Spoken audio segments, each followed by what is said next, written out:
Olá, professor da Escola Bíblica, seja muito bem-vindo ao canal de comunicação da Igreja Evangélica Assembleia de Deus de Blumenau e também canal de comunicação da Escola Bíblica.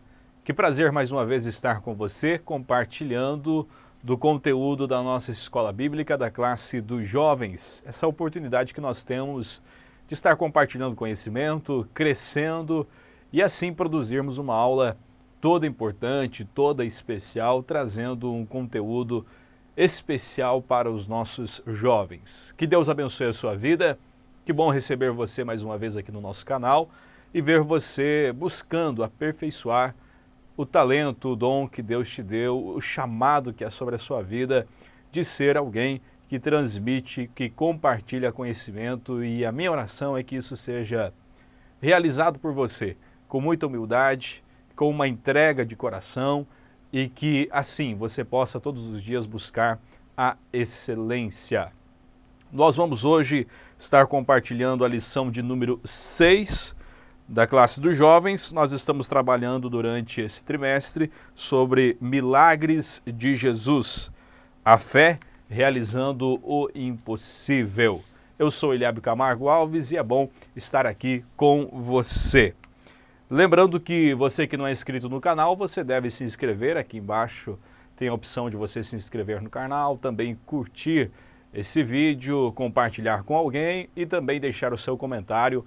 Isso nos ajuda a produzir sempre um material que alcança, que supre a sua necessidade como professor. Hoje nós vamos trabalhar a lição de número 6 e a lição traz como título o milagre da multiplicação.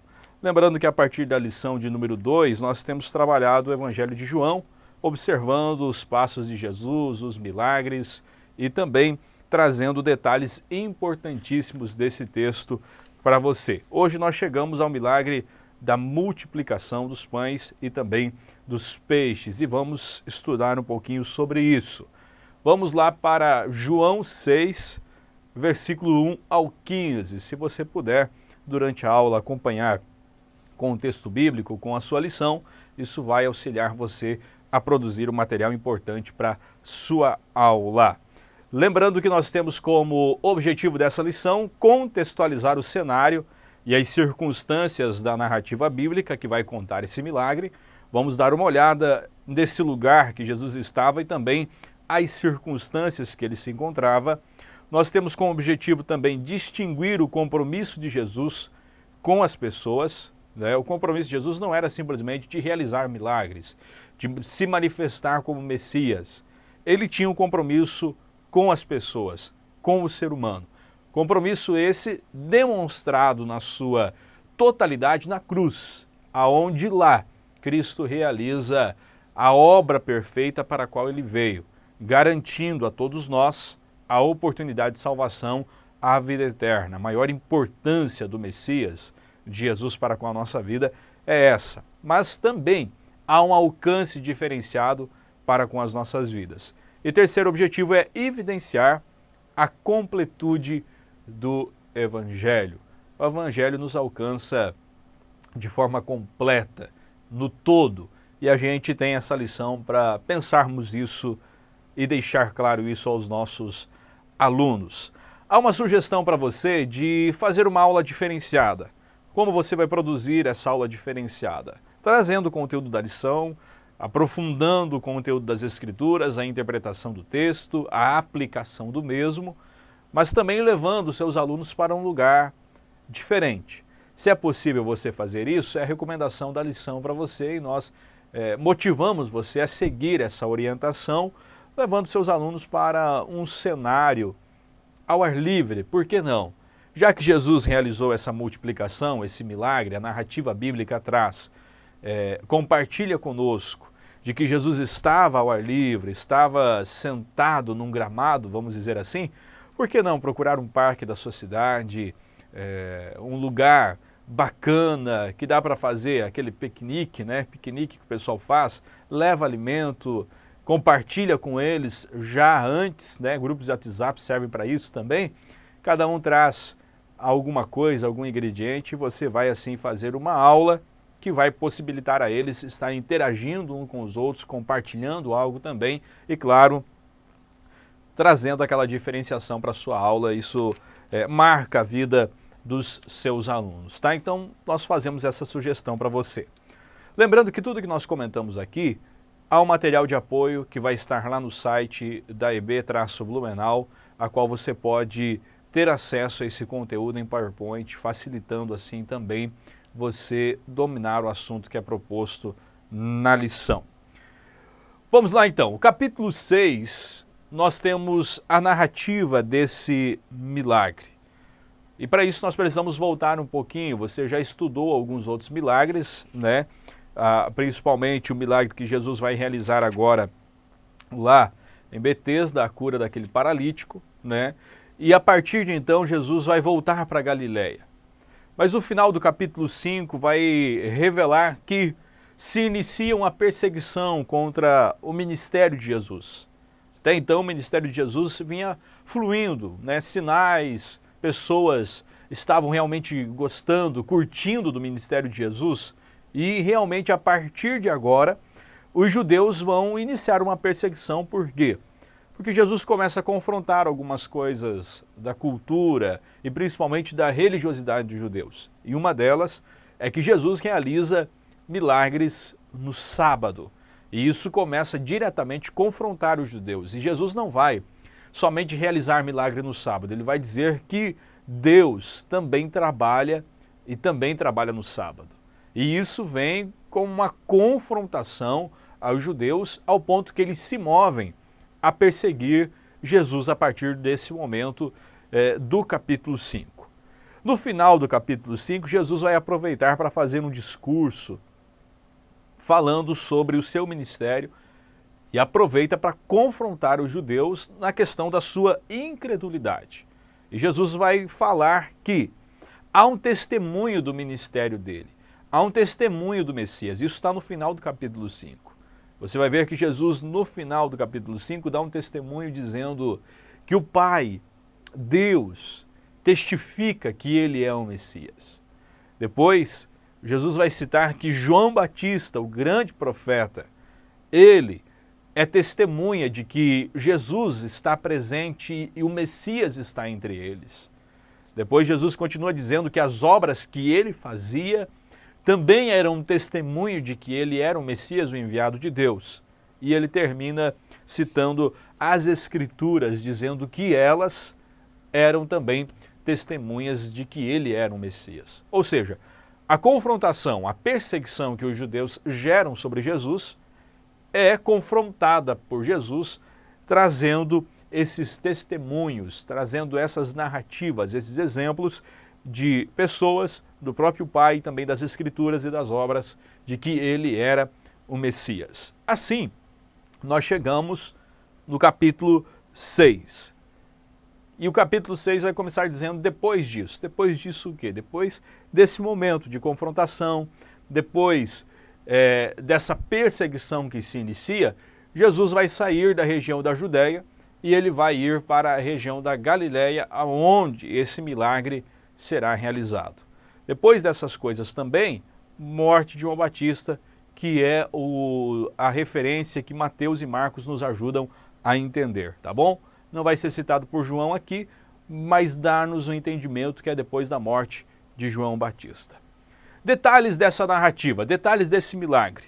É o único milagre registrado nos 4 evangelhos. Os 4 evangelhos trazem essa narrativa da multiplicação dos pães e dos peixes.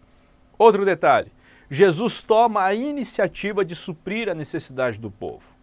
Não é o povo que vem confrontar Jesus que está faltando alimento, não é os discípulos, mas Jesus toma a iniciativa de suprir aquela necessidade. Ele vai questionar os discípulos dizendo como que a gente vai fazer para alimentar toda essa multidão. Ou seja, há uma iniciativa de Jesus em suprir aquela necessidade.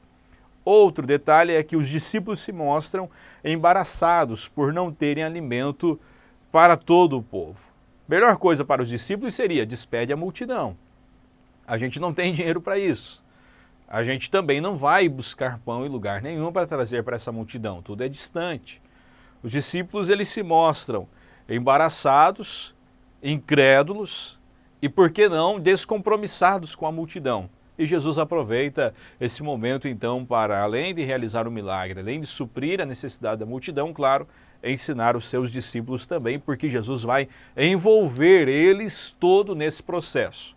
Desde o momento do questionamento, tem comida para toda essa gente, até o momento em que sobra alimento, os discípulos estão envolvidos no processo, porque Jesus está realmente aproveitando esse momento para prepará-los e para fazer deles realmente aqueles que iriam substituí-lo ou queriam continuar cumprindo a missão. E principalmente o versículo 15, que é outro detalhe, indica que queriam fazer de Jesus um rei à força. A gente vai ver mais à frente isso, mas é um detalhe que você não pode perder na sua aula, de que esse povo, quando foi alimentado por Jesus, imagina, era uma grande multidão, né? Nós vamos ver esses detalhes também no decorrer da lição. Eles queriam tornar Jesus rei, e era a época da Páscoa, e segundo as profecias, a época da Páscoa ela revelaria o Messias. Por que não a gente pegar Jesus aqui? Estamos numa multidão, vamos entrar em Jerusalém, vamos sair da região da Galileia, vamos marchar até Jerusalém e adentrar a cidade e aclamar Jesus como rei. Jesus, ao perceber que a multidão poderia e queria fazer isso, ele despede aquele povo, despede os discípulos e sobe ainda mais o monte onde estava para ficar a sós com o Pai. São detalhes desse texto, dessa narrativa, detalhes do propósito que Jesus tinha e realmente ele não se deixa levar pelo momento, pelas circunstâncias, mas continua firme nesse propósito. Vamos lá então. Ponto 1, tópico 1 vai falar sobre o cenário e as circunstâncias da narrativa. No primeiro ponto diz, Jesus volta a Galileia. Novamente a cena vai passar de Jerusalém para a Galileia, onde Jesus foi agora pela terceira vez. Jesus está de volta na Galileia. O ministério de Jesus vai ser desenvolvido tanto na Galileia quanto também na região da Judéia. Galileia, a região de Cafarnaum, ele vai chamar muitos discípulos que viviam nessa região, vai chamar possivelmente Judas, que é o único que vem da região da Judéia, e o ministério de Jesus se dá tanto na Judéia como também na Galileia. Galileia vai ser o início do ministério de Jesus, lá com a transformação da água em vinho. A partir daí o ministério de Jesus começa. Esse é o momento em que Jesus foi para a região da Judéia, foi até Jerusalém, capítulo 5, você vai ver isso. Lá ele vai realizar o milagre, já estudado, então, vai curar o paralítico, aproveitar o momento da festa e assim por diante. É as vésperas da festa da Páscoa, o cenário é esse, né? A gente chega a essa conclusão ao estudar o texto bíblico. E Jesus vai realizar aquele milagre então, e o povo está reunido, e a partir de então, inicia a perseguição, e aí Jesus vai para a região da Galileia, depois que acontece essa perseguição. Sai de Jerusalém e vai para a região da Galileia agora pela terceira vez. Primeira vez está registrado no capítulo 2, versículo 1. A segunda vez que Jesus foi para a Galileia está registrado no capítulo 4. Ele indo para a Galileia passa por Samaria, tem um encontro com a mulher no tanque, né? Aquele momento de transformação está registrado por João no capítulo 4. E agora, no capítulo 6, Jesus está de volta na região da Galileia, para ali realizar milagres, e ele vai permanecer um pouco mais do que as outras vezes que ele esteve na Galileia. A estada de Jesus, a estadia dele aqui, agora na Galileia, vai ser um pouco mais longa, evidentemente por causa da oposição que ele havia encontrado em Jerusalém, oposição essa registrada no capítulo 5, versículo 16, e claro, vai permanecer até o 7, onde há alguns registros dessa oposição ainda. O lugar que Jesus se encontra é a região em torno do Mar da Galileia, chamado de mar pela sua grande extensão, mas que na verdade era um grande lago, né, tendo aproximadamente 19 metros de comprimento por 13 de largura. Era chamado de mar por essa grande extensão, mas na verdade era um grande lago. Mar da Galileia também vai ser chamado de Mar de Tiberíades e outros nomes dentro da Bíblia, mas a gente está falando realmente dessa região do Mar da Galileia. Mar de Tiberíades é particularmente usado por João. Havia uma cidade em torno do Lago da Galileia que foi batizada com esse nome, por isso o autor do Evangelho vai fazer referência a esse lugar. Ponto 2, a multidão e os sinais. Ou seja, quando a multidão ela percebe que Jesus está nessa região, Jesus já vinha à Galileia 2 vezes, milagres já tinham acontecido. Os milagres que Jesus havia realizado também na região da Judéia estavam ainda mais conhecidos na região da Galileia. Então, quando Jesus volta pela 3ª vez à Galileia, há uma multidão que já conhece, que já sabe, já está em evidência o ministério de Jesus, então é claro que vai haver seguidores. Marcos 6, do 30 ao 32 e Mateus 14, versículos 12 e 13, nos contam a razão pela qual Jesus e os seus discípulos decidiram cruzar o Mar da Galileia. Por quê? Os discípulos tinham acabado de retornar de uma viagem missionária, eles tinham acabado de ir e cumprir a ordem de Jesus. Então eles retornaram, possivelmente, com notícias para contar, cansados, enfim. É um momento que Jesus precisa estar a sós com eles. É uma oportunidade de preparar aqueles discípulos para a missão, de treiná-los de uma forma mais intensa. Também os discípulos tinham acabado de receber a terrível notícia da morte de João Batista. E isso exigia um tempo de reflexão e meditação. Então, Jesus aproveita que os discípulos estão voltando, eles estavam empolgados, eles recebem uma notícia complexa da morte de João Batista.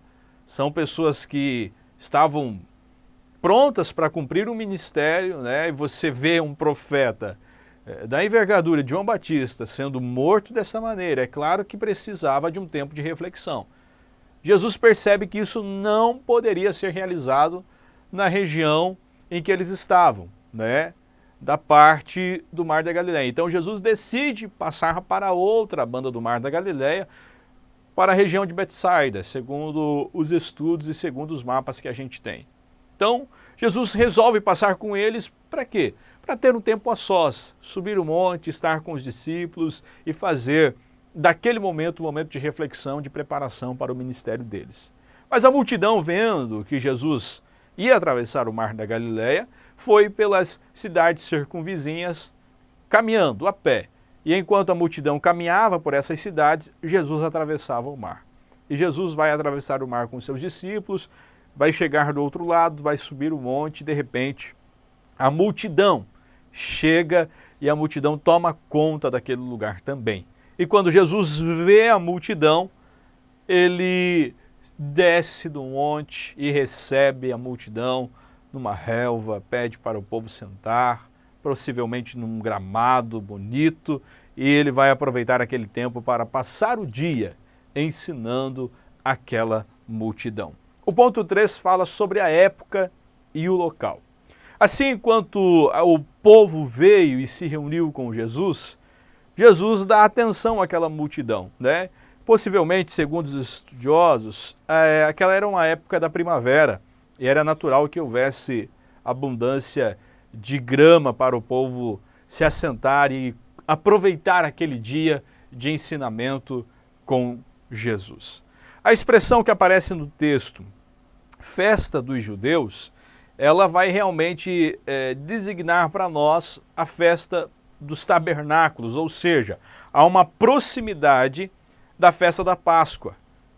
Provavelmente essa explicação, ou provavelmente isso vai dar a conotação que eu já falei para vocês, da explicação do versículo 15, que Jesus se afasta da multidão, porque eles vão aproveitar a época da Páscoa para tentar fazer de Jesus o grande rei, o Messias prometido, que vai derrubar o governo romano na mentalidade do povo judeu. Então, possivelmente essa expressão era próxima à festa dos judeus, dá esse sentido de que é a época da Páscoa e o povo quer aproveitar para reconhecer o Messias e colocá-lo como aquele que vai derrubar o governo romano. A Páscoa ela trazia realmente esse sentido da libertação e é claro que o povo queria aproveitar isso para fazer de Jesus o Messias, mas não era chegada a hora. E outra, o ministério de Jesus não se daria dessa forma, derrubando o governo romano, sendo um reino tomado à força, com confrontos e assim por diante. O povo tinha uma mentalidade muito terrena e vocês já estudaram isso em algumas lições passadas aqui, se eu não me engano, com o pastor Abimael. Por isso, nós temos a ideia de que esse tempo aqui é o meio do ministério de Jesus. Possivelmente, Jesus está vivendo o segundo ano do seu ministério. Já havia passado um ano do ministério de Jesus, de ações dele em público, milagres, pregando o reino, anunciando o arrependimento. Possivelmente já havia passado um ano do ministério de Jesus. Ele está aqui, então, na celebração da Páscoa, já do segundo ano, e possivelmente na outra celebração da Páscoa já haveria de ser a crucificação. Então esse é um tempo e essa é a época que Jesus está vivendo. O tópico 2 vai falar sobre Jesus e o seu compromisso com as pessoas. O ponto 1 fala da solidariedade de Jesus, né? E essa solidariedade ela é demonstrada de duas maneiras. O primeiro ato é o ato em que, quando Jesus se retira com os seus discípulos, Jesus já se retira para ter um tempo a sós com os discípulos. Ele foi realmente para estar só com aqueles homens. Mas quando a multidão veio, o primeiro ato de solidariedade de Jesus está aqui. Quando ele vê a multidão, ele recebe a multidão. Ele não se afasta, ele não foge, mas muito pelo contrário, ele está pronto, com compaixão no seu coração, em abrir mão daquele momento que ele havia, talvez reservado na sua agenda para com os discípulos, para estar a sós, para compartilhar coisas importantes com aqueles homens, fazer um tempo de treinamento específico. Jesus abre mão daquela agenda e recebe o povo que veio de várias cidades, que caminhou para chegar até ali, que fez um esforço. Jesus recebe aquele povo para um tempo de reflexão sobre o reino, de ensinar a eles a palavra, de compartilhar as coisas de Deus, de realizar milagres e, por último, fazer a multiplicação dos peixes. Então, o primeiro ato de solidariedade de Jesus é esse, de receber as pessoas. O segundo ato vem nas palavras de Jesus, quando ele diz a Filipe: como compraremos pães para que essas pessoas possam comer? Segundo, vem uma iniciativa de Jesus, a solidariedade dele se mostra aqui, uma iniciativa de que essas pessoas tenham a necessidade de se alimentar supridas. A palavra que vai ser usada aqui no original pode tanto significar tentar quanto testar ou provar. Quando Jesus ele vai olhar para Filipe e vai questionar. Jesus está aproveitando aquilo ali, aquele momento, aquela situação, para treinar os seus discípulos, para realmente testá-los, para ver se realmente eles criam ou se a maturidade estava presente na vida deles, né? Realmente o Senhor estava dando aqui uma oportunidade a Filipe de que esse demonstrava simpatia pelas pessoas, de que esse guardava no seu coração lições dos milagres já vivenciados, dos sinais já vivenciados até agora e que haveria uma fé no seu coração, né? Uma posição dele de fé. Mas ele e os outros se mostraram realmente embaraçados com aquela situação e não se posicionaram. Mesmo seguindo Jesus, mesmo estando com ele, mesmo vendo muitos milagres, a hora em que é exigido deles uma maturidade, um posicionamento, eles acabam falhando. Às vezes isso acontece conosco também. A hora em que precisamos nos posicionar, a hora em que precisamos realmente agir e dizer: não, tu podes fazer o milagre, Senhor. É uma situação complexa, desafiadora, mas nós já vimos o Senhor realizar coisas extraordinárias. Há de haver uma solução. Eles falharam. Que nós possamos, em tempos como esses, dar as respostas corretas e que essas respostas sejam respostas de fé, de solidariedade, de compaixão, assim como o nosso Mestre. O ponto 2 vai trabalhar a questão da saciedade e o cuidado com o desperdício.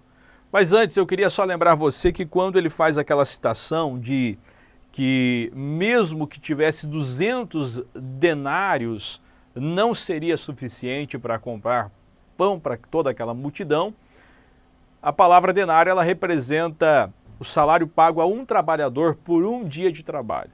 Isso indica que 200 denários equivalia ao número de 200 dias trabalhado, ou ao pagamento de 200 pessoas trabalhando durante um dia. Certamente era um valor, né, que tinha sua expressão. Certamente os discípulos não tinham aquele dinheiro também, por isso se mostraram embaraçados, ou se tinham, não queriam gastar, mas possivelmente não tinham. E aqui a crise toma conta deles mediante aquela circunstância e mediante aquele desafio do mestre. Em vez de se posicionarem com fé no seu coração, se deixaram levar pelas circunstâncias. Outro detalhe é a palavra pão, né? No original, o termo que se usa aqui transmite a nós a ideia de pão, o pão que nós temos hoje. Mas, na verdade, segundo a cultura, os estudos, o pão da época tinha um formato da panqueca que conhecemos hoje, ou então de uma broa, algo desse tipo, não o pão que realmente nós conhecemos aqui no Ocidente. Mas servia para o povo se alimentar e se alimentar muito bem, né, com aquela comida do pão e do peixe no final daquela tarde após ouvirem as palavras de Jesus. Por isso, é necessário nós termos um comportamento de fé. Então, no tópico 2, ponto 2, melhor dizendo, trabalha a fé daquele rapaz, né? E você vai ver que aqueles discípulos, possivelmente a situação se tornou tão embaraçosa para eles que eles comentam um com os outros, né? E você vai ver que Jesus questionou Filipe, mas de repente aparece André trazendo o menino que tem 5 pães e 2 peixes. Ou seja, os discípulos começaram a compartilhar um com o outro. O mestre, ele quer que a gente dê de comer para o povo. E aí a situação se tornou embaraçosa e de repente aparece André, que talvez convenceu aquele menino, né, a trazer os pães e os peixes e colocar na mão de Jesus. A gente não tem muitos detalhes, e se você, professor, tentar ficar em cima da história do menino, você não tem detalhes que provem se esse menino comprou pão, se ele estava vendendo pão, se ele tinha ido do mercado comprar o pão, estava voltando para casa, ou se ele levou isso de lanche. Muitas pregações a gente já ouviu sobre esse menino, né? E várias pregações que afirmam que ele levou o lanche porque ele ia ficar com Jesus, que, enfim, a gente não tem esses detalhes. Por quê? Porque o foco não está realmente da onde veio o pão, ou da onde esse menino tinha o pão, ou o foco nele, mas sim o foco está na liberalidade daquele rapaz em colocar isso na mão do Senhor e principalmente de que Deus queria usar a vida daquele jovem também para ter uma experiência com o poder dele naquele tempo, tá? Então, quando aquele jovem traz aquilo diante do Senhor e quando André apresenta aquilo a Jesus, a incredulidade ainda está no coração dos discípulos, porque ele pergunta, mas o que é isso para tanta gente? Ou seja, ele traz algo, apresenta, mas ele mesmo acaba dizendo que aquilo não é suficiente. Ou seja, é incredulidade em duelo com a fé, né? É mais uma ação para dizer, ó, eu achei alguma coisa aqui, mas eu acho que não é suficiente, mas para não passar em branco eu trouxe alguma coisa aqui. Ainda bem que o Senhor estava ali, realizou o milagre, não levou em conta o comportamento dos discípulos, mas provou a eles que era possível viver o extraordinário e que aquele era um dia de milagres acontecerem. Quando há multiplicação, você conhece o texto, você vai estudá-lo bem, Jesus pede para que todas as pessoas sentassem, para facilitar a contagem, para que pudesse eles serem servidos com facilidade. Então as pessoas vão sentar em grupos, né? E fica fácil então de eles virem e servirem aquela multidão. Imagina um gramado, uma relva linda, grande, próximo ao lago, ao mar da Galileia, lotada, repleta de pessoas, de famílias sentadas. Uma imagem linda vem à mente e sendo servidas pelo milagre que Jesus acabara de fazer. Presenciando algo extraordinário, uma manifestação sobrenatural. E Jesus mostrando a eles o cuidado de Deus, a bênção de Deus em detalhes para com aquele povo. A Bíblia diz que Jesus tomou os pães e, havendo dado graça, repartiu pelos que estavam sentados. Igualmente, pães e peixes. E todos comiam o quanto queriam. Comiam o quanto queriam. Por isso, vai dar a saciedade para o povo. O povo comeu o quanto quis, não era regulado. Está com fome? Come o quanto você quiser, porque o milagre que Jesus realiza, ele é feito em abundância e ele supre de maneira total a necessidade existente. Entramos no final da lição, o tópico 3, o milagre evidencia a completude do Evangelho, a grandeza do Evangelho, a abrangência do Evangelho. E a primeira coisa que vem no ponto 1 é o milagre e a sua relação com o reino. O que nós observamos aqui? Primeiro, alimento distribuído com fartura para todos e para suprir a necessidade de maneira inteira. O Evangelho, desde o perdão dos pecados, a restauração da vida, ele supre de maneira completa a necessidade existente. Segunda coisa que nós observamos aqui é a grandeza do milagre. Eram poucos pães e poucos peixes. Se tornaram muitos, que deu para alimentar toda a multidão e sobrou. Terceira coisa que nós observamos aqui é a completude do Evangelho no sentido de que não estavam apenas aquelas pessoas com necessidade de ouvir o Messias falar sobre o reino, anunciar as grandezas de Deus, fazer milagres, curar pessoas, mas elas também estavam famintas de comida, elas precisavam se alimentar. E o reino, quando se manifesta ali, quando Jesus está presente, quando ele manifesta o querer de Deus, essa necessidade também é suprida. Fazer boas obras, alcançar pobres, dar de comer a quem não tem, não é a prioridade do Evangelho, mas é resultado do Evangelho. É um sinal de que ele está transformando a nossa vida. Há um grupo por aí que prega que é a prioridade, atender os pobres. O Evangelho veio para os pobres. O Evangelho deve ser anunciado aos pobres. O Evangelho transforma os pobres como se os ricos tivessem problema com o pecado. Os pobres não. É só problema de injustiça social. Não, essa não é a prioridade do Evangelho. A prioridade do Evangelho é perdoar os pecados e transformar a vida do ser humano. Agora, uma das evidências de que o Evangelho está transformando a sua vida é quando há compaixão no seu coração por aqueles que têm menos.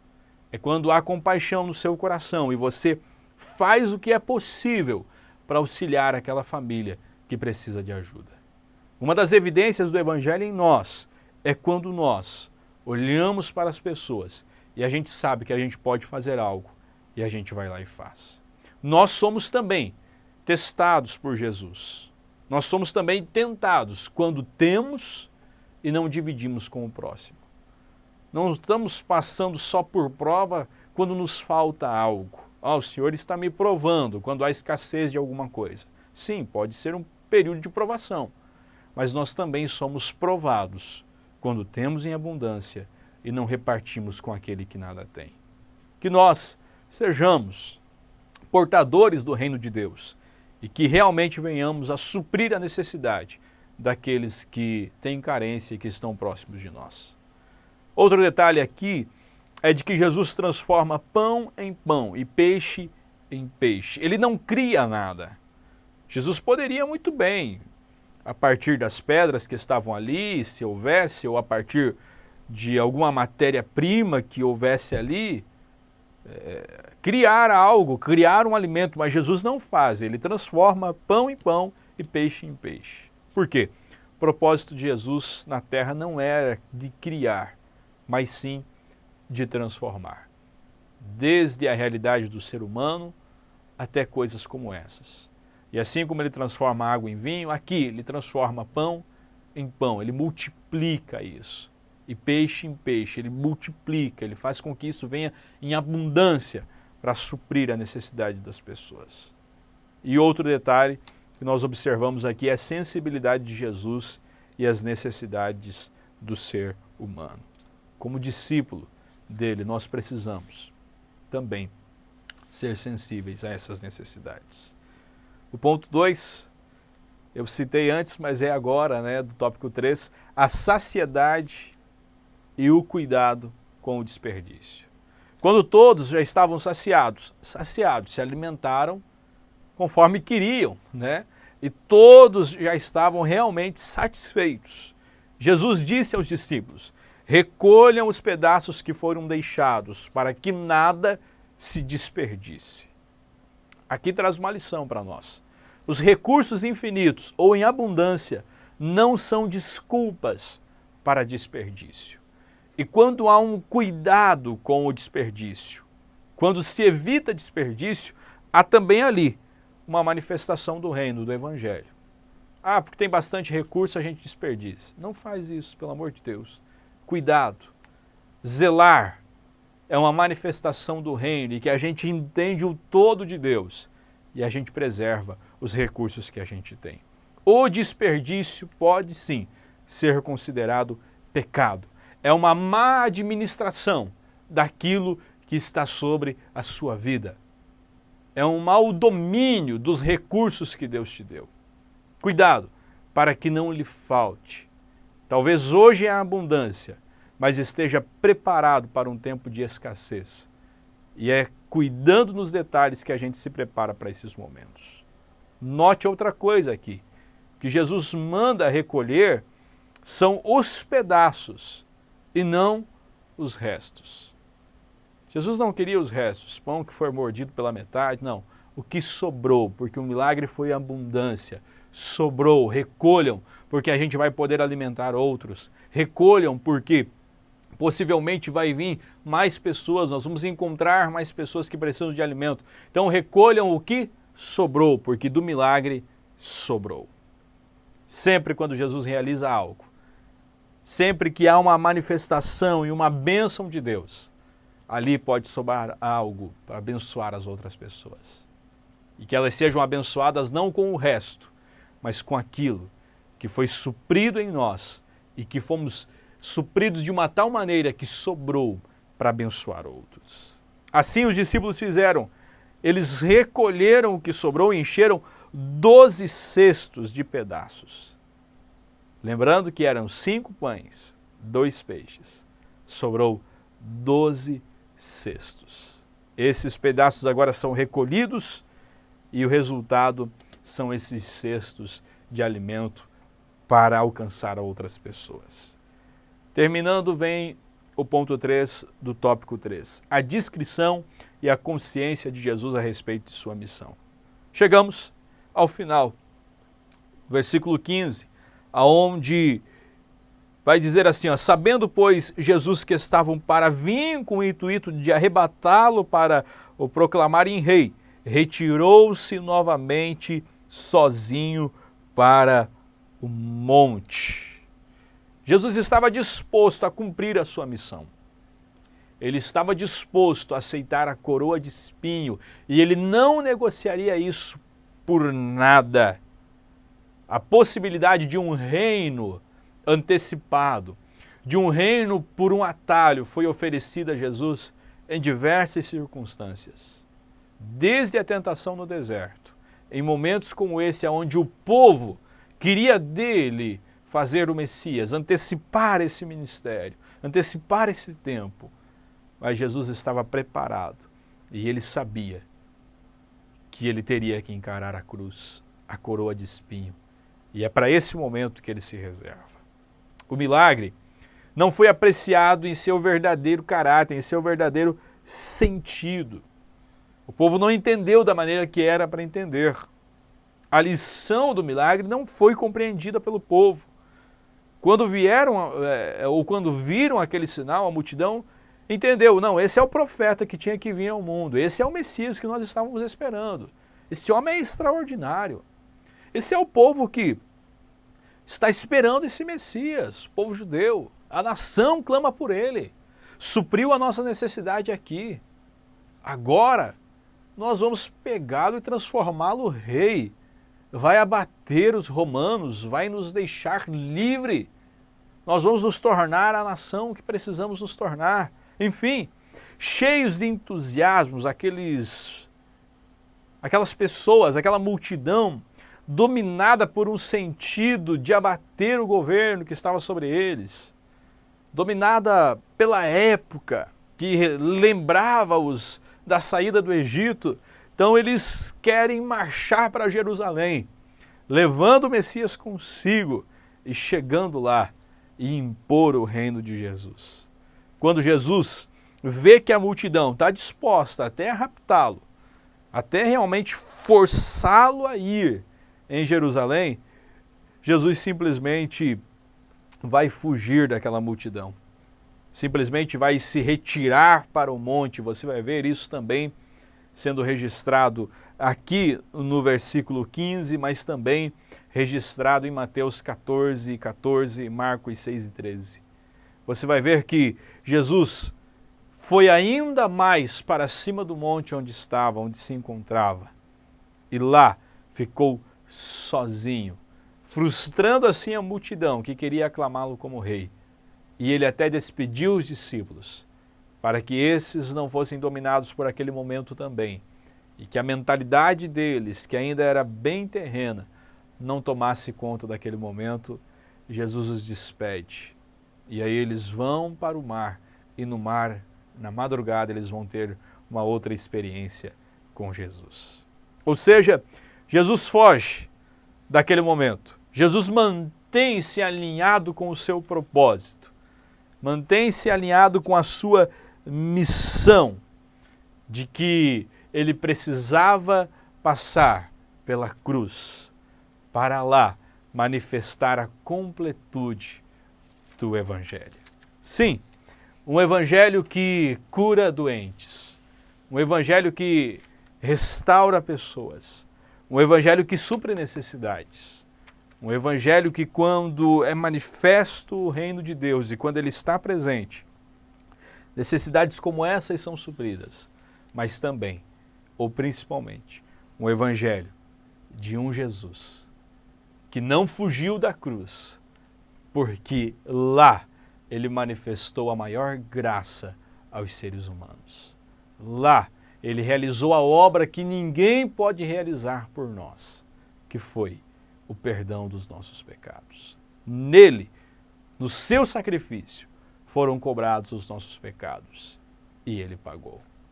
Que o Evangelho continue transformando a sua vida, que ele continue transformando a vida dos seus alunos e que ele leve vocês a compartilharem essa mensagem com outros, a estender a mão aos necessitados, porque o Evangelho, ele é completo. Que Deus te abençoe, excelente aula para você e que os seus alunos, juntamente você, continuem crescendo no conhecimento da Palavra de Deus. Forte abraço e até nosso próximo encontro.